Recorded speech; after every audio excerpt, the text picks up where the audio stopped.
What's up, everyone, and welcome to this week's CyberSecurity Weekly, where we review the security events that happened in the last week.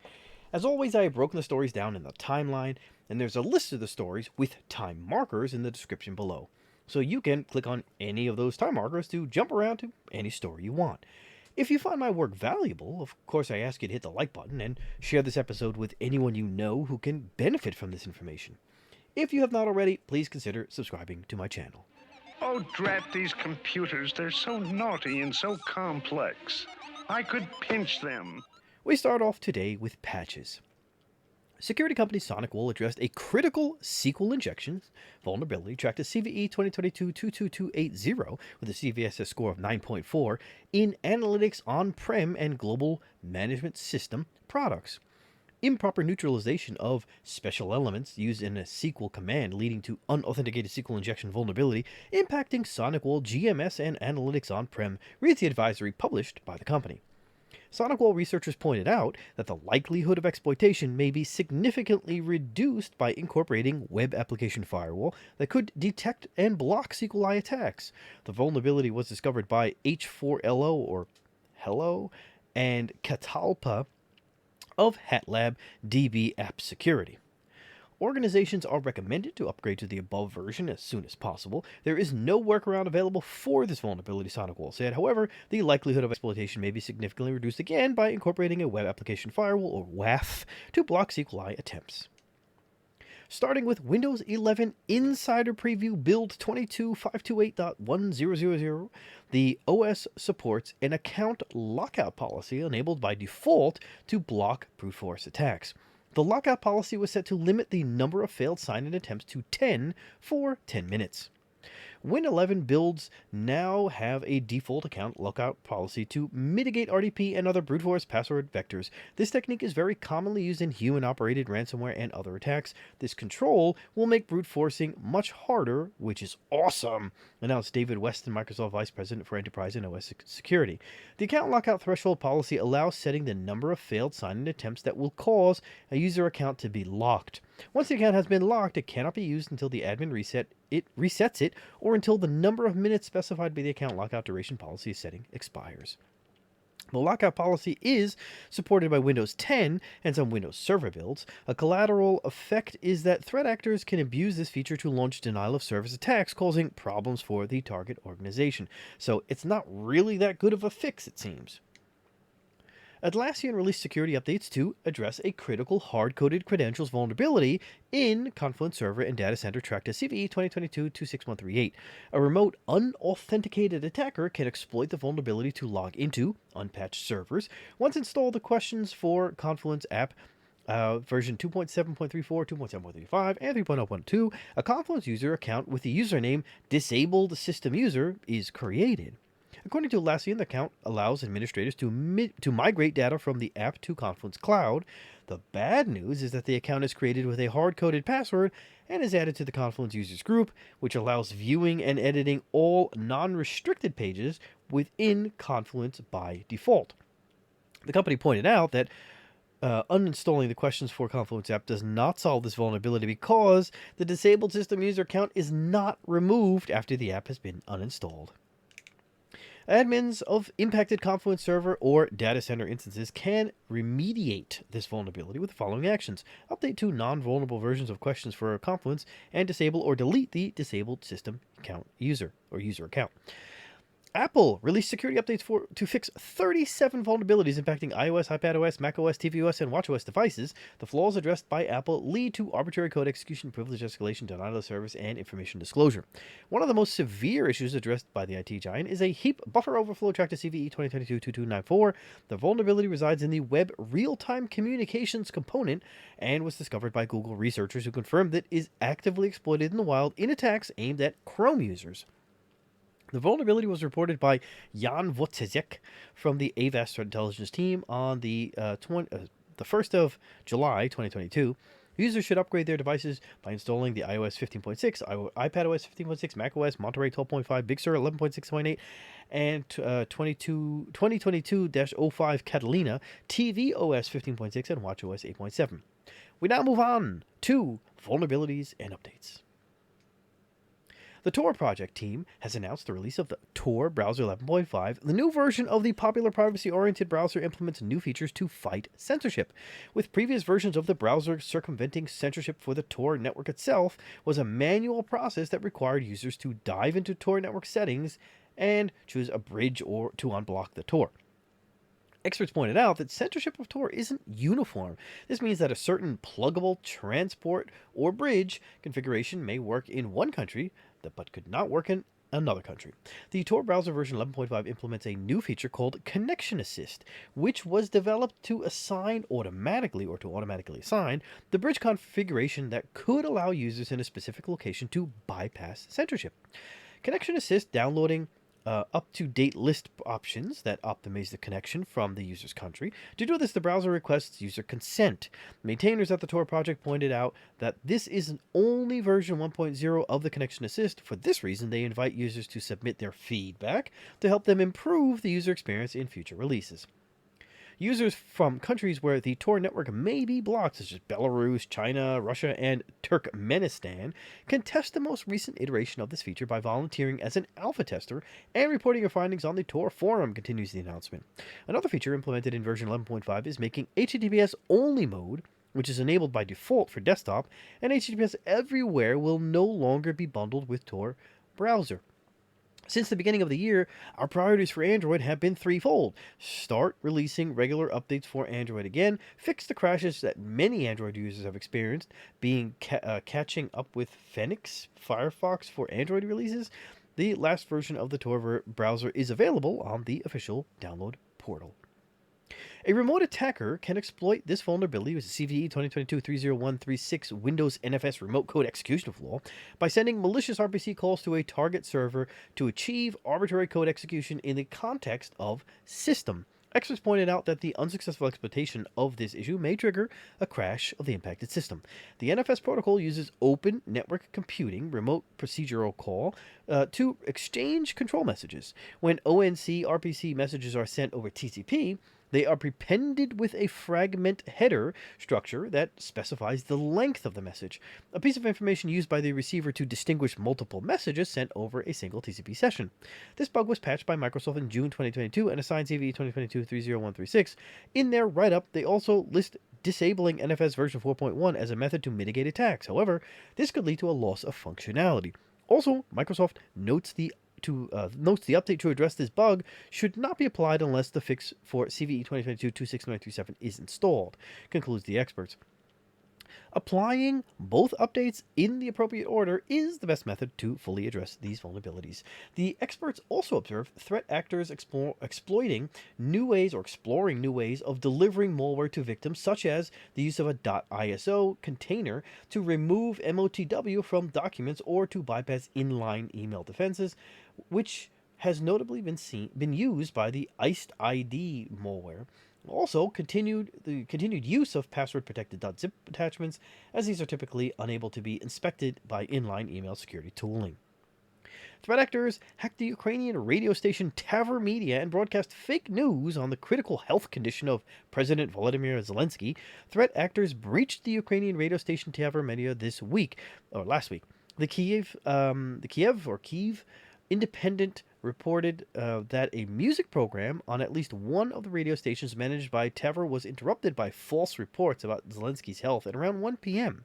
The attackers have spread the news suggesting that President Zelensky was in critical condition under intensive care and informing that the chairperson of the Verkhovna Rada of Ukraine, Ruslan Stefanchuk, is acting in his stead. Ukrainian radio stations attacked by hackers were spreading fake news about Ukrainian president's health issues. TAVR media servers and broadcasting networks were cyber attacked today, reported the State Service of Special Communications and Information Protection of Ukraine. Following the spread of the fake news, Zelensky denied the information about his illness in a video published on his official Instagram page. The Ukrainian president accused Russia of spreading fake news. "I am in the office and I've never felt as healthy as I do now," Zelensky said in the video. At this time, it is unclear who the hacker group is that hit the radio station. Ukrainian authorities are investigating the incident. The flaw, Candiru surveillance spyware DevilsTongue exploited a Chrome 0-day to target journalists. The flaw which was fixed by Google on July 4th, 2022, is a heap buffer overflow that resides in the web real-time communications component. It is the fourth zero-day patch by Google in 2022. Most of the attacks uncovered by AVAS researchers took place in Lebanon, and threat actors used multiple attack chains to target the journalists. Other infections were observed in Turkey, Yemen, and Palestine since as early as March 2022. In one case, the threat actors conducted a watering hole attack by compromising a website used by employees of a news agency. The researchers noticed that the website contained artifacts associated with the attempts of exploitation for an XSS flaw. The pages contained calls to the JavaScript function alert along with keywords like test, a circumstance that suggests the attackers were testing the XSS vulnerability before ultimately exploiting it to inject the loader for a malicious JavaScript from an attacker-controlled domain. This injected code was used to route the victims to the exploit server through a chain of domains under the control of the attacker. Once the victim lands on the exploit server, the code developed by Candiru gathers more information, the target system, and only if the collected data satisfies the exploit server, the exploit is used to deliver the spyware. After getting a foothold on the victim's machine, the DevilsTongue spyware attempts to elevate its privileges by exploiting another zero-day exploit. The malicious software targets a legitimate signed kernel driver in a BYOVD, bring your own vulnerable driver, fashion. While there is no way for us to know for certain whether or not the WebRTC vulnerability was exploited by other groups as well, it is a possibility. Sometimes zero days get independently discovered by multiple groups. Sometimes someone sells the same vulnerability exploit to multiple groups, etc. But we have no indication that there is another group exploiting this zero day so far, concludes the report. The ransomware gang uses to compromise target networks by exploiting known vulnerabilities. In August 2021, researchers from TVOS observed the group exploiting Windows print spooler print nightmare exploits in its attacks. The investigation into the ransomware attack against the city of Palermo is still ongoing. At this time, the municipality of Sispy haven't shared details about the attack. A threat actor, tracked as TA4563, leverages the EvilNum malware to target European financial investment entities, Proofpoint reported. The group focuses on entities with operations supporting foreign exchanges, cryptocurrency, and decentralized finance, or DeFi. The EvilNum is a backdoor that can allow attackers to steal data and load additional payloads. It implements multiple components to evade detection. The TA4563 group is targeting various entities in Europe since late 2021. Proofpoint researchers state their analysis has some overlap with EvilNum activity publicly reported by Zscaler in June 2022.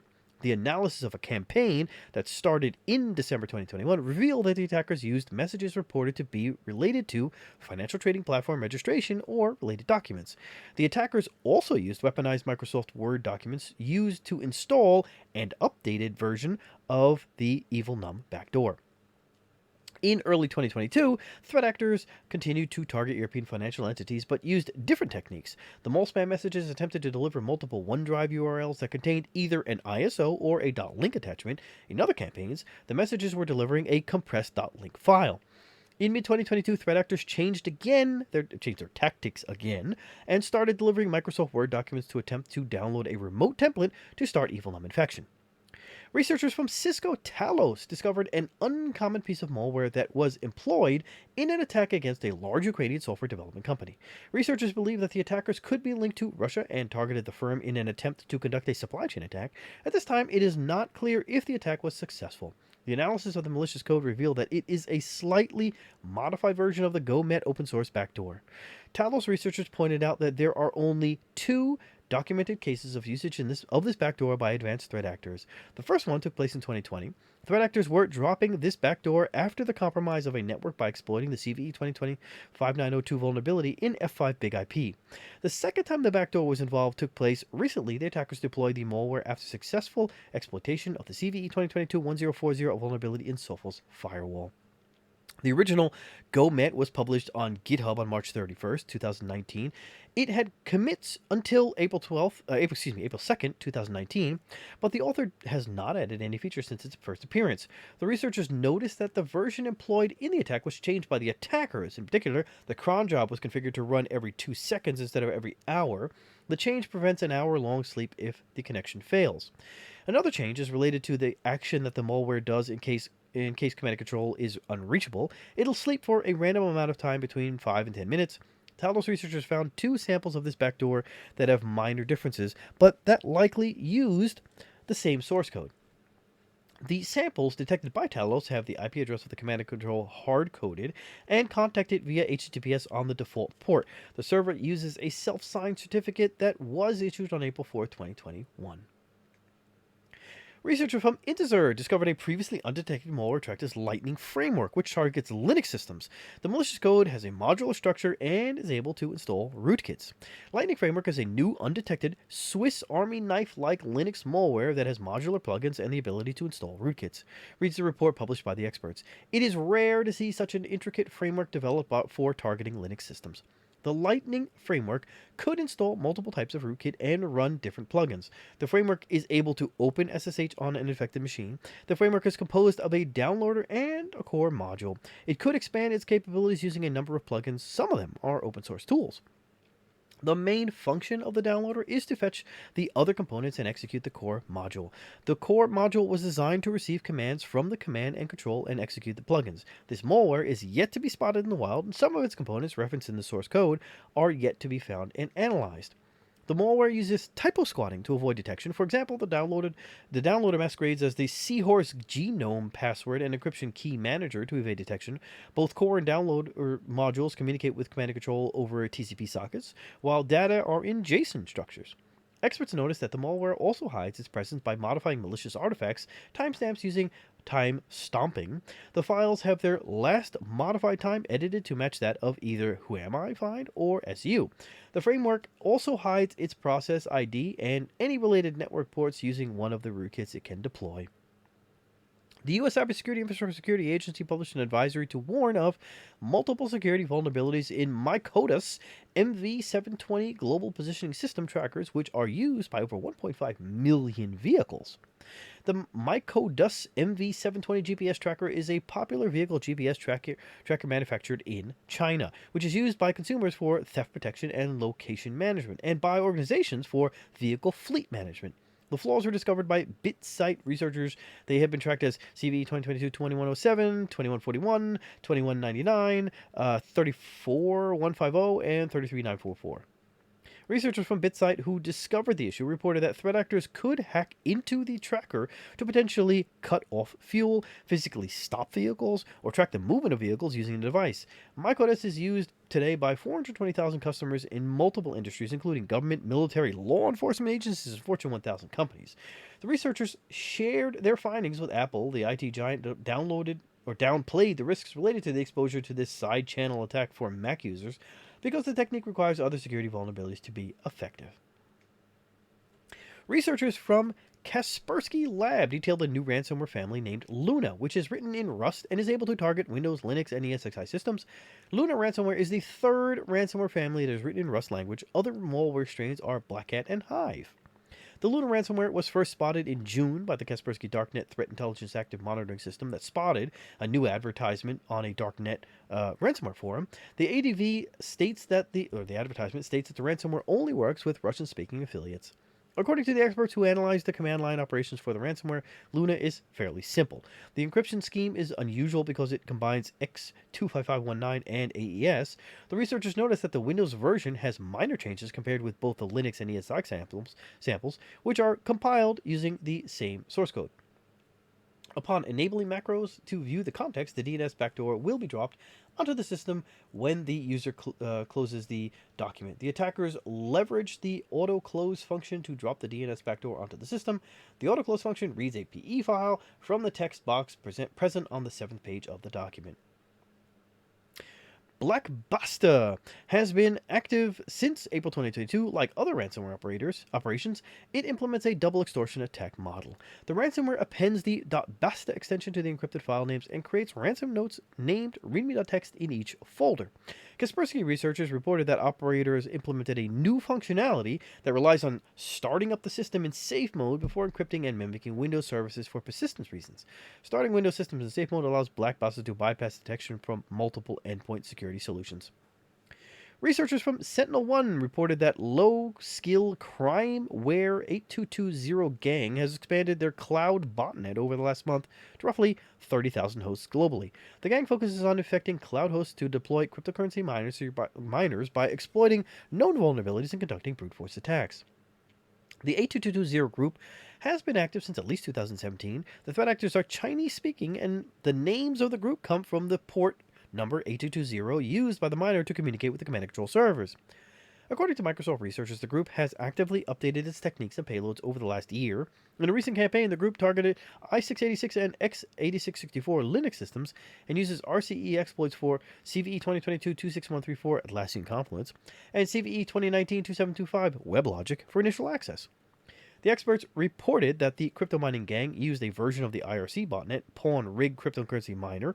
PawnRig is a custom version of the open source XMRig miner, and a generic infection script in a recent campaign. This month, the experts noticed that the number of infected hosts has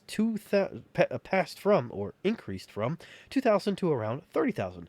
The experts also developed the proof of concept exploit to unlock any door and hack monitoring systems. Below the video, there is a video with the proof of concept published by the researchers. Carrier has published a product security advisory to warn customers about the vulnerabilities and urge them to install firmware updates. RE Security, a Los Angeles-based cybersecurity company protecting Fortune 500 companies worldwide, has detected an update of one of the most popular tools used by cybercriminals to generate malicious link files, so frequently used for malicious payloads delivery nowadays. MLNK Builder has emerged in dark web with the new version 4.2 and the updated feature set focused on antivirus evasion and masquerading with icons of popular legitimate applications and file formats. Why attackers use link file? Such files typically look legitimate and may have an icon the same as an existing application or document. The bad actors incorporate malicious code into link files, e.g. PowerShell scenario, allowing the execution of the payload on the target machine, reads the post published by RE Security. The spike of notable campaigns involving malicious shortcut files or link files, conducted by both apt groups and advanced cybercriminals, has been detected in April through May period of this year. Bumblebee Loader and UIC-0010 Armageddon, or aka Armageddon, targeting EU countries described by CertUA, malicious shortcuts continue to give a hard time for the network defenders. According to experts from RE Security, existing customers of MLNK Builder will receive an update for free, but the authors have also released a private edition available for a tight circle of vetted customers, or additional license and $125 per build. The updated tool provides a rich arsenal to generate malicious files looking like a legitimate Microsoft Word, Adobe PDF, zip archives, images, JPEG, pings, audio, MP3, and even video AVI files, as well as more advanced features to obfuscate malicious payloads. According to ReSecurity, the most actively used malware families leveraging link-based distributions are TA570 CakeBot, aka QBot, Iced ID, AsyncRat, and the new strain of Emotet. The most recent CakeBot distribution campaign also included malicious Word documents using the CVE 2022-30190 Folina vulnerability in the Microsoft Support Diagnostic Tool. Albania was hit by a massive cyber attack over the weekend. The government confirmed it on Monday. A synchronized criminal attack from abroad hit the servers of the National Agency of Information Society, which handles many government services. In order to withstand these unprecedented and dangerous strikes, we have been forced to close down government systems until the enemy attacks are neutralized, the Albanian National Agency for the Information Society said in a statement. Albania is under a massive cybernetic attack. It's the first time I've seen that in a long time. That has never happened before. This criminal cybernetic attack again, was synchronized from outside Albania, the Council of Ministers said in a press release. In order to not allow this attack to damage our information system, the National Agency of Information Society has temporarily shut down online services and other government websites. How did it happen that the government ordered almost all important services to go through this website? Barisha asked, how can such initiatives be undertaken while no professional policing against cybercrime is yet in place? I don't know. The Microsoft Jones Group International team is helping AKSHI to mitigate the effect of the attack and restore operations. In December, Albania's Prime Minister Edi Rama apologized for the massive leak of personal records from a government database of state government database. Exposed records include the personal identity card numbers, employment, and salary data of some 637,000 people. Whilst the malicious file, so this is a crook stole $375,000 from Premint NFT. It is one of the biggest entity hacks ever. I guess it's 375 million. Whilst the malicious file is no longer available due to the domain name server no longer existing, the effects of the attack are visible on chain. In total, 6 externally owned accounts are directly associated with the attack, with approximately 275 ether stolen. Read a statement from Certic. Okay, so 375,000 I don't think is one of the biggest NFT hacks ever. We're talking millions here, 600 million, at least that's cryptocurrency. So anyway, the attack began at 7:25 a.m. UTC when attackers transferred the first stolen NFTs to wallets under their control. The hack involved 6 EOAs. The good news is that 2 of these have been caught early, and victims got their funds back by calling revoke.cash.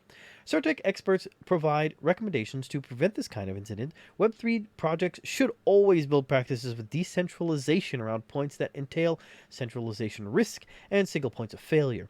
The experts recommend to require multiple signatures when granting access to accounts with privileged controls, and also revoke access to these accounts after each use. We now move on to other security news. The Council of the European Union warns of the risks associated with the malicious cyber activities conducted by threat actors in the context of the ongoing conflict between Russia and Ukraine. The EU's declaration states that a concerning number of threat actors are indiscriminately targeting critical infrastructure globally. This increase in malicious cyber activities in the context of the war against Ukraine creates unacceptable risks of spillover effects, misinterpretation, and possible escalation, reads the declaration. In this regard, we recall the EU and its member states' strong condemnation of the cyber attacks against Ukraine on January 14th, 2022, and the attribution on the 10th of May 2022 of the malicious cyber activity targeting the satellite KASAT network to the Russian Federation. The Council of the European Union strongly condemns this unacceptable behavior in cyberspace and expresses solidarity with the countries that were targeted by the attacks. The Minister for Foreign Affairs of Belgium revealed that multiple China-linked app groups targeted the country's defense and interior ministries. According to the government of Belgium, the attacks were carried out by multiple advanced persistent threat groups, including App27, App30, and App31. The declaration urges the Chinese government to take action against malicious cyber activities undertaken by Chinese actors. Belgium authorities attribute the attacks against the Belgian defense to the China-linked app group UNSC 2814, aka Gallium, aka SoftCell. The activity of the app group was first reported by Microsoft in December 2019 when the Microsoft Threat Intelligence Center warned of the Gallium threat group targeting global telecommunications providers worldwide. However, the group has been active since at least 2012. That's a long time. Since 2021, the cyber espionage group has started targeting financial institutions and government entities in Afghanistan, Australia, Belgium, Cambodia, Malaysia, Mozambique, the Philippines, Russia, and Vietnam. Unlike past attacks, the group started using the ping pull rat. We continue to urge the Chinese authorities to adhere to these norms and not allow its territory to be used for malicious cyber activities, and take all appropriate measures and reasonably available and feasible steps to detect, investigate, and address the situation. Researchers from ESET discovered a previously undetected macOS backdoor tracked as Cloud Mensis that targets macOS systems and exclusively uses public cloud storage services as command and control. The malware was designed to spy on the target systems, exfiltrate documents, acquire keystrokes, and screen captures.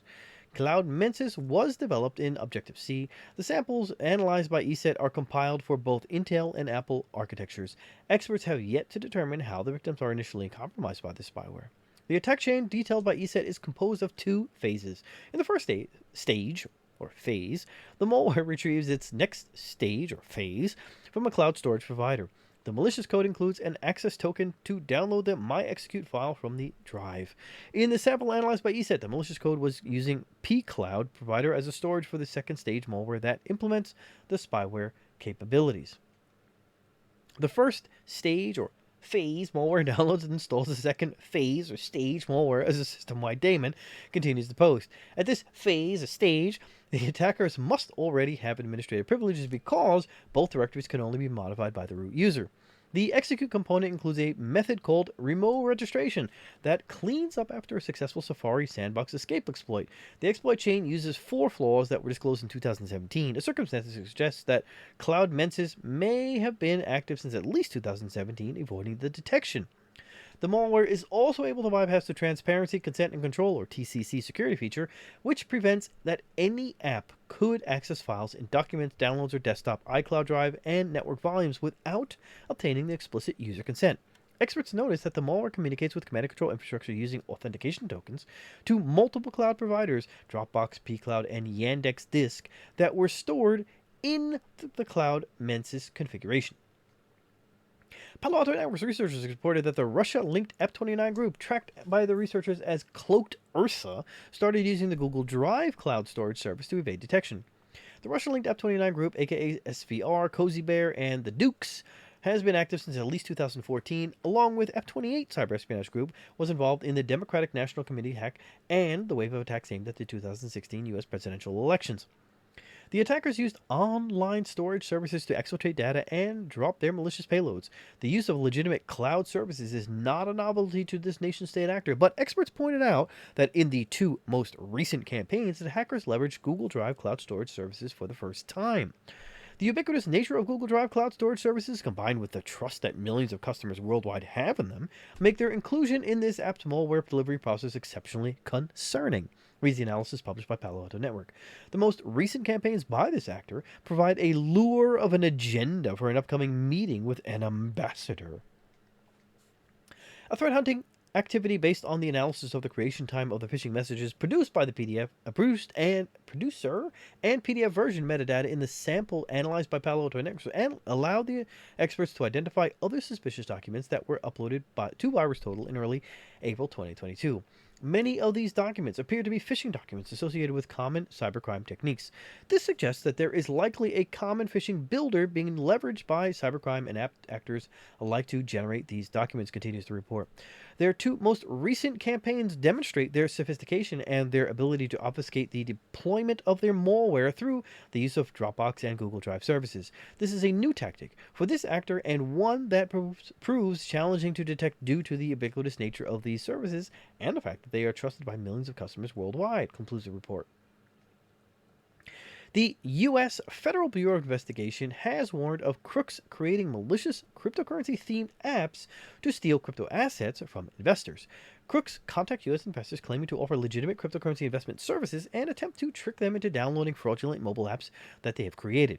Between December 22nd, 2021 and May 7th, 2022, cybercriminals posing as legitimate U.S. financial institutions defrauded at least 28 victims of approximately $3.7 million. The cybercriminals created an app that was using name and logo of an actual U.S. financial institution and tricked the victims into depositing cryptocurrency into wallets associated with the victims' accounts on the app. When 13 of the 28 victims attempted to withdraw funds from the app, they had a bad surprise. An email informed them that part of the funds was used to pay taxes on their investments, but once paid the supposed tax, the victims remained unable to withdraw their funds. Google has removed dozens of malicious apps from the official Play Store that were distributing Joker, Facestealer, and Coper malware families. Researchers from security firms Pradeo discovered multiple apps spreading the Joker Android malware. The Joker malware is a malicious code camouflaged as a system app and allows attackers to perform a broad range of malicious operations, including disabling the Google Play Protection Service, installing malicious apps, generating fake reviews, and showing ads. The spyware is able to steal SMS messages, contact lists, and device information, and to sign victims up for premium service subscriptions. Researchers from Pradeo discovered 4 new malicious apps on Google Play that were infected with the Joker malware and acting as droppers. The apps have been installed by 100,000 users, according to the security firm. Threat Labs experts also discovered in the Play Store marketplace malicious apps infected with the Facestealer and Coper malware. The Facestealer spyware was first spotted on July 22nd, in July 2021 by Dr. Webb researchers. The development team behind the threat has frequently changed its code. The malware was designed to steal Facebook users' logins and passwords and authentication tokens. Moreover, the Coper malware is a banking Trojan that targets banking applications in Europe, Australia, and South America. Threat actors distribute the apps by disguising them as legitimate apps in the Google Play Store. Facestealer and Coper Dropper apps were uploaded to the Play Store as Vanilla Camera and Unixi QR Scanner. In September 2021, the Conti ransomware gang hit high society jeweler Graph and threatened to release private details of world leaders, actors, and tycoons. The customers of the company are the richest people on the globe, including Donald Trump, David Beckham, Tom Hanks, Samuel Jackson, Alec Baldwin, and Sir Philip Green, wherever that is. As proof of the hack, the group published on its leak site files related to purchases made by David Beckham, Oprah, and Donald Trump. The Conti gang leaked 69,000 confidential documents, leaked files, including customer lists, invoices, receipts, and credit notes. Leaked data included info about purchases made by the royal families from Saudi Arabia, the United Arab Emirates, and Qatar. The Russian hacking group claimed the information published involving about 11,000 of Graph's clients represents just 1% of the stolen files. The impact on the privacy of the customers could be greater than the value of the purchased jewels. Some of the purchases may demonstrate embarrassing relationships between lovers and very important people. I have definitely read this article before. As part of the data safety initiative of the Android app on the Play Store, Google plans to remove the app permissions list from both the mobile app and the web. Enabled, Google rolled out the new data safety section for Android apps on the Play Store. The move aims at increasing transparency on the type of data being collected and shared with third parties and the purpose of their collection. Developers are required to complete the data safety section in Google Play section for their apps by July 20th. As app developers update their functionality or change their data handling practices, they will show the latest in the app's data safety section, reads the announcement published by Google in April. Time is running out, the deadline is approaching, and Google is removing the permission section from the official store. With this deadline now approaching next week, the tech giant has moved to entirely remove the permission section. According to the Hackers News, which reported the news, many popular apps have yet to fill their data safety section, including Facebook, Instagram, WhatsApp, and Discord. And that's the news. Thanks again for watching. Don't forget to share and subscribe if you have not already, and smash the bell if you have not already. And I'll see you on the next episode. Take care. Don't forget to ride. Farewell.